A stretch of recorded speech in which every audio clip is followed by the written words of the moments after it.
हाँ, यस दोस्तों, मेरा मोबाइल भर गया था, उसमें से मैंने कुछ फाइल्स डिलीट किए हैं गैलरी में से। तो अब मैं दोबारा वीडियो बना रहा हूँ। मैं डिस्क्लेमर दे देता हूँ कि जो भी मैं स्टॉक मार्केट के बारे में ये वीडियो बना रहा हूँ, तो मेरे इस वक्तव्य को आप एजुकेशनल पॉइंट ऑफ व्यू से ले सकते हैं। जो एकेडमिक पर्पज से है, शेयर बाज़ार की जो खरीद फरोख्त है वो अपने पर्सनल एडवाइज़र से सलाह लेकर ही करें। आपको नुकसान या फ़ायदा होगा तो उसका ज़िम्मेदार मैं नहीं रहूँगा। दोस्तों, मैं ये बता रहा था कि आज मैंने डाटा एनालिसिस किया है। एक जनरल अवेयरनेस भी मेरे दर्शकों के बीच में होनी चाहिए। देखिए, ये स्टॉक मार्केट मार्च तक बढ़ा, 2021 मार्च तक ये बढ़ा, और उसके उसके बाद में अप्रैल ऑनवर्ड इसको गिरना शुरू हो गया। गिरते गिरते फिर अक्टूबर में कुछ ऑटो स्टॉक्स बढ़े और ऑपरेटर इसको 18,604 तक लेके चला गया। पहले से प्री प्लान्ड ये लोग होते हैं, और जनवरी में जैसी टेक्नोलॉजी स्टॉक्स के रिजल्ट्स आने शुरू हुए, तो टेक्नोलॉजी स्टॉक्स के इंडेक्स को बढ़ा दिया गया, और फिर दर्शकों को सभी को लगा कि ये मार्केट 18,604 को पार कर जाएगा, लेकिन वो नहीं किया। और मैं आपको बताना चाह रहा हूँ कि वैसे तो अप्रैल से ही जो मिड कैप शेयर्स थे वो गिरने शुरू हो गए थे दोस्तों, और अक्टूबर ऑनवर्ड आज तक देखिए वो शेयर्स काफ़ी गिरे हुए हैं, बहुत ज़्यादा गिरे हुए हैं। मैं आपको एक दो एग्जांपल दे सकता हूँ। Gas authority of India limited बहुत अच्छा था, 165 170 तक गया। मैंने 20 में पार्ट पे ले किया, बेच दिया, नीचे में ले लिया, फिर बेच दिया, फिर नीचे में ले लिया। तो दोस्तों, जिसने काटा पीटी की इस बाज़ार में, उसने तो 2 पैसे कमा लिए। बाकी अगर जिसने अपने पोर्टफोलियो डीपी में रख लिया, उसका डीपी आज काफ़ी रेड ही है, ऐसा मुझे प्रतीत होता है। तो दोस्तों, इसमें आपको अगर दो पैसे मिलते हैं, और मैं उसी दिन से कह रहा हूँ कि 5% 10% का फ़ायदा हो, 2-4 रुपये आपको मिलता हो, तो आप खरीद लीजिए, नीचे में फिर आपको ये मिलेंगे। और आज ये मिड कैप शेयर्स काफ़ी गिर चुके हैं, और अभी तो जो फ्रंट लाइनर्स हैं वो भी गिरे हुए हैं। युद्ध तो एक बहाना है, वैसे तो ऑपरेटर को जो कुछ करना है वो करेगा ही।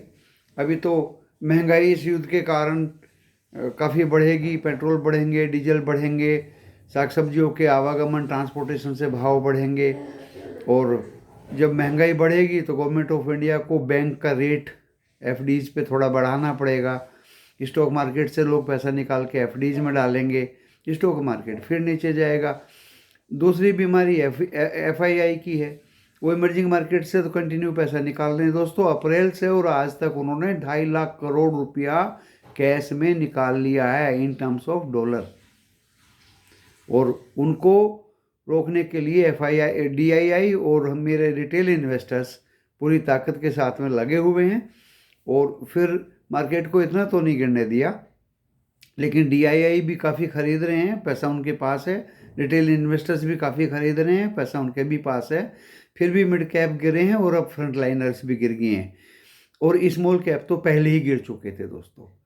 अब मैं ये बताना चाहता हूँ, जैसा अभी आजकल एफआईआई बेच रहे हैं, डीआईआई खरीद रहे हैं, दोस्तों आप याद करिए और देख लीजिए पुराने इतिहास को कि 2020 में कोरोना के आने से पहले भी एफआईआई ने ऐसा ही किया था जैसा आजकल कर रहे हैं, क्योंकि इन लोगों को पहले से पहले ही पता लग जाता है कि कोरोना कितना उग्र रूप धारण कर लेगा। हम लोगों को इतना आइडिया नहीं था, हमें ये था कि छोटी मोटी बीमारी है, ठीक हो जाएगा।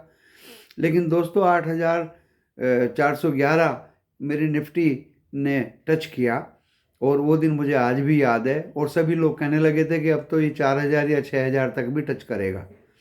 तो दोस्तों, काफ़ी डरा दिया जाता है और काफ़ी नीचे धकेल दिया जाता है। उसके बाद में ये एफआईआई घुसते हैं। 8,411 से ही घुसना शुरू किया।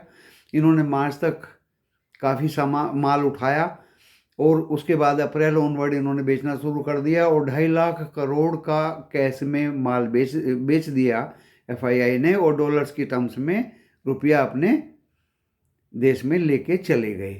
तो दोस्तों, हमें सजग रहना है, सतर्क रहना है। और अभी अक्टूबर, आप देखिए अक्टूबर नवंबर दिसंबर जनवरी फरवरी 5 महीने तो कंटिन्यू हैवी सेलिंग इनकी चल रही है। 6,000 करोड़ की सेलिंग, 4,000 करोड़ की सेलिंग। एक दिन 7,000 करोड़ की सेलिंग थी जब मार्केट पहले 16,410 टच किया था, और अभी 16,200 कुछ टच किया था।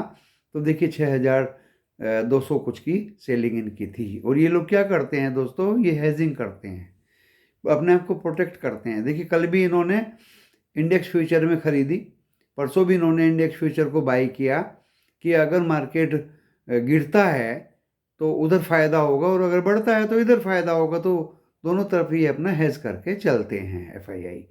और पहले तो ज़माना दूसरा था कि जब हम इनका मुकाबला नहीं कर सकते थे, क्योंकि डॉलर में बड़ी ताकत होती है और काफ़ी पैसा एफआईआई का हमारे हिंदुस्तान में जो टू इमर्जिंग मार्केट लगा हुआ है। लेकिन आज रिटेल इन्वेस्टर्स की पावर और डीआईआई दोनों ही मिलके इनका कुछ मुकाबला कर रहे हैं। अब दोस्तों प्रिडिक्शन ये है कि कब तक मार्केट इस तरह से गिरेगा। तो मैंने पुराना विवरण भी आपको बता दिया कि कोरोना से पहले भी इन्होंने बिल्कुल ऐसा ही किया था, और अभी देखिए इनको काफ़ी समय हो गया है, एफआईआई बेच ही रहे हैं, डीआईआई और रिटेल इन्वेस्टर्स खरीद रहे हैं। और रिटेल इन्वेस्टर्स का तो डीपी काफ़ी रेड हो रखा है आजकल के दिनों में। एवरेज भी कहाँ तक करोगे। तो मैंने वक्तव्य दिया था कि 5 या 10%, काफ़ी दिन से मैं 3-4 महीने से बोल रहा हूँ, 5-10% का अगर फ़ायदा हो तो आप बेच लीजिए, नीचे में आएगा तो खरीद लीजिए।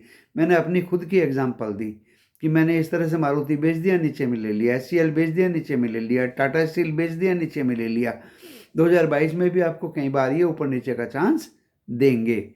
तो दोस्तों काटा पेटी या प्रॉफिट बुकिंग तो करते रहना चाहिए।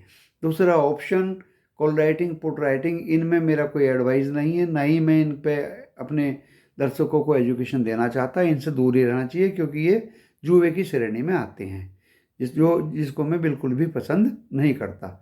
मैं अपने दर्शकों को अच्छा मार्गदर्शन दूंगा और नुकसान होने के चांसेस तो बिल्कुल नहीं होने दूंगा। तो आप मेरे इस चैनल को सब्सक्राइब करें, और ताकि आपको एवरी टाइम मौके पे ये वीडियो आपके एंड्रॉयड के स्क्रीन पे आ जाए। बेल आइकॉन का बटन ज़रूर दबा दीजिए, ताकि ये मेरा वीडियो आपके स्क्रीन पे समय से आ जाए। तो कल मैंने आपको एजुकेशनल पॉइंट ऑफ व्यू से टाटा स्टील, रिलायंस और कुछ और भी शेयर्स का पूरा विवरण दिया था, और उससे पहले मैंने आपको बता दिया था कि मार्केट गिरेगा या बढ़ेगा। और अभी भी मैं आपको पिछले डेटा और एफआईआई की राम कहानी, जिसके कारण से मार्केट बढ़ रहा है या घट रहा है, वो उसकी राम कहानी बता रहा हूँ। और अभी मैं अच्छे स्टॉक्स, किसी ने पूछा कि आप डिविडेंड पेइंग एंड बोनस जो दे दो, इस तरह के स्टॉक्स बताइए। तो वो भी इस तरह के स्टॉक्स मैंने 36 स्टॉक्स बताए थे। बीच बीच में मैं बताता रहता हूँ, मेरे पुराने वीडियो देखिएगा। कोई दिन ऐसा नहीं होगा जिस दिन मैं आपको जैकपॉट 1 या 2 या 4 या 6 शेयर्स ना देता हूँ। एनालिसिस भी आज मैंने पिरामल एंटरप्राइज की टेलीग्राम चैनल पे करके दिए। टीटीएमएल के लिए बच्चे लोग काफ़ी पीछे पड़े हुए थे। टीटीएमएल का मैंने कहीं से एक फंडामेंटल से निकाल के कि 3 मार्च को टाटा सन्स की स्थापना दिवस है, और उसके बाद में सुपर ऐप जो टीटीएमएल का आने वाला था उसमें थोड़ा सा डिले हो गया है, एंड उसके बाद में कुछ पैसा टाटा सन्स ने इसमें इन्फ्यूज़ किया है।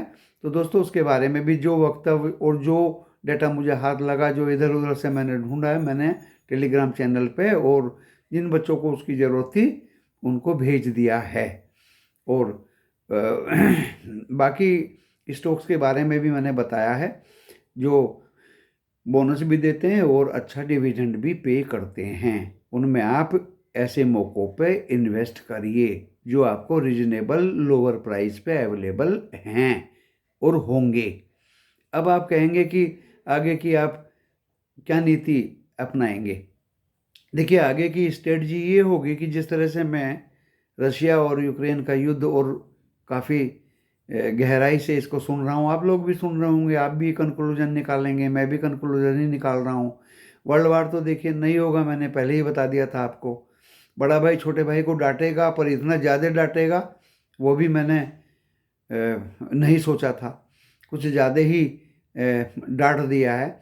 और अभी अभी बेलारूस की राजधानी में एक मीटिंग का प्रपोजल रशिया ने दिया है, जो यूक्रेन ने ठुकरा दिया है। और बाकी 3 जगह यूक्रेन ने सजेस्ट किए कि इन जगहों पे हम मीटिंग कर सकते हैं।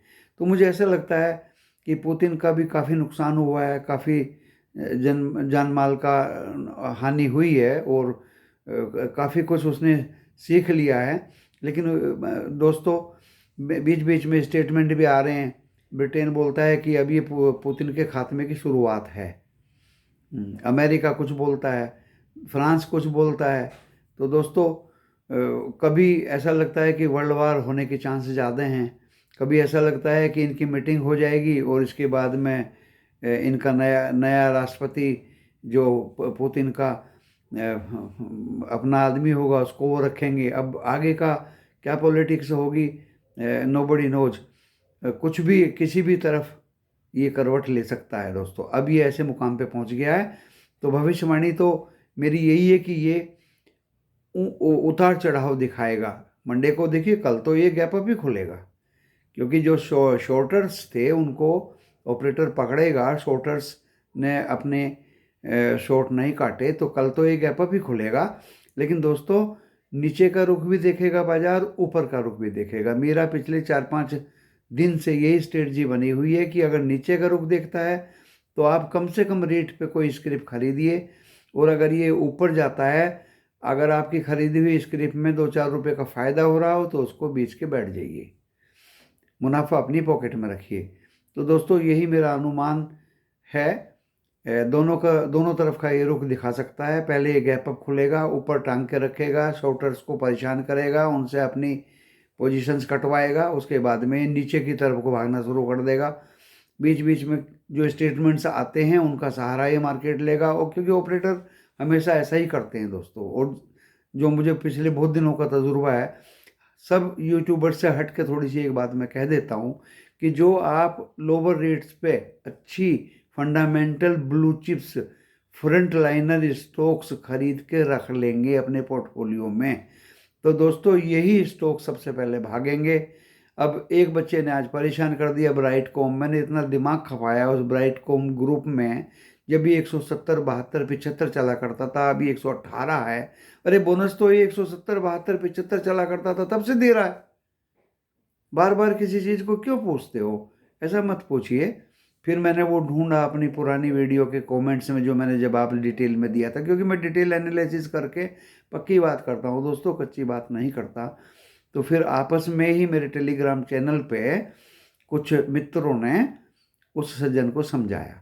तो पैनी स्टॉक से दूर रहिए। कंक्लूजन ये है। अभी 5 स्टॉक्स हैं दोस्तों, जो श्री गणेश कुछ करके है, फिर दीप पॉलीमर है, 1-2 स्टॉक्स और है जो आपको बोनस दे रहे हैं। मैंने पांचों के पांचों स्टॉक्स की जन्म कुंडली देखी है दोस्तों। उनके पास कुछ भी नहीं है, ना रिजर्व है, ना सेल है, ना प्रॉफिट है, ना उनका आधार है, ना बेस है। शेयर गिरवी रखे हैं, स्प्लिट ताजे ताजे हुए हैं। ऑपरेटर पैसा कमा के आप लोगों की जेब से भागना चाहता है। स्प्लिट वाला जिसने प्लेज किए हुए हैं, जिसके यहाँ गिरवी रखे हैं, वो गिरवी वाला भी बेच के आपके पॉकेट से पैसा निकाल के भागना चाहता है। ऐसे वीक स्टॉक्स के चक्कर में आप मत पड़िए। मैं नाम तो उन सब का नहीं लेना चाहता, आप अपने आप ही समझ जाइए, और समझ में ना आए तो मुझे बोलिए, मैं एनालिसिस करके आपको उनकी धज्जी धज्जी भेज दूंगा। तो आप अपने आप को संभालिए, पैनी स्टॉक से दूर रखिए। इस तरह के बोनस देने वाले स्टॉक के लालच में मत आइए, और वीक स्टॉक से बिल्कुल दूर रहिए। अब मैंने खुल्ला आपको बोल दिया है, फ्रंट लाइनर, फंडामेंटली स्ट्रॉन्ग मजबूत शेयर्स, क्योंकि मेरे दर्शकों ने, बच्चों ने, मैं उनको बच्चे ही कहूँगा, अपना पोर्टफोलियो भेजा मेरे पास दोस्तों। कहो तो मैं टेलीग्राम चैनल पे उनके पोर्टफोलियो की स्क्रीन शॉट आपको सबको दिखा दूँ। कितने बेकार शेयर्स बच्चों ने अपने स्टॉक्स में रखे हुए, अपने पोर्टफोलियो में रखे हुए, अपने डीपी में रखे हुए हैं। डीपी को भी शर्म आती होगी। बिल्कुल भी ऐसे वीक स्टॉक्स के चक्कर में मत पड़िए, उनको मत खरीदिए, उनकी तरफ मत देखिए, उनको मत झांकिए। अच्छे फंडामेंटल मजबूत स्टॉक्स ही खरीदिए, और अच्छे फंडामेंटल मजबूत स्टॉक्स आप खरीदेंगे, अपने पोर्टफोलियो में रखेंगे, डीपी में रखेंगे, तो दोस्तों पक्का सबसे पहले यही भागेंगे। आप बैंक में पैसा रखते हैं, एफडी में रखते हैं, 5 साल में डबल भी नहीं होता, 8 साल 8.5 साल लग जाते हैं। 8 साढ़े 8 साल से पहले ही आपको इक्विटी बहुत अच्छा रिटर्न देगी, बहुत अच्छा रिटर्न देगी। आप अपनी पोर्टफोलियो में रख के तो देखिए, अच्छे फ्रंट लाइनर, फंडामेंटली मजबूत स्टॉक। पिरामल एंटरप्राइज का मैंने अभी व्याख्या किया है दोस्तों। कितना 3,040 तक मैक्सिमम गया है और 1,610 मिनिमम गया है। अभी 2,062 है दोस्तों, बुरा नहीं है। यानी 1,614 तो उसकी बुक वैल्यू है। इतना स्ट्रॉन्ग ग्रुप है दोस्तों पिरामिल। तो ऐसे मजबूत स्टॉक को पकड़ के रखिए, HDFC बैंक को पकड़ के रखिए।